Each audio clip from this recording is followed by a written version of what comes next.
তোমার কাছে হাজার অপশন থাকা সত্ত্বেও তুমি জীবনে জাস্ট একজনকেই হালভাবে চেয়েছো।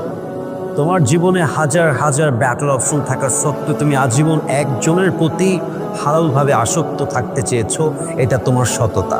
আর যাকে তুমি চেয়েছো সে তোমাকে বাদ দিয়ে অন্য কোথাও ব্যাটার অপশন খুঁজেছে, এটা তার ব্যর্থতা, এটা তার সততা নয়।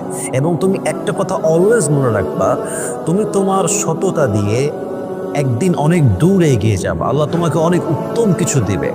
আর যে তোমার বিশ্বাস নিয়ে খেলেছে, যে তোমাকে বাদ দিয়ে অন্য কোথাও ব্যাটার অপশন খুঁজেছে, আল্লাহ তো উপরে আছেন। তুমি কেন হতাশ হয়ে যাও? তুমি কেন মন খারাপ করো? অচিরেই ওয়ালাসাউফা ইউতিকা রাব্বুকা ফাতারদা। Put your trust on your Lord and believe that indeed and verily your Lord will give you something that will definitely make yourself happy. ভরসা রাখো আল্লাহর উপরে।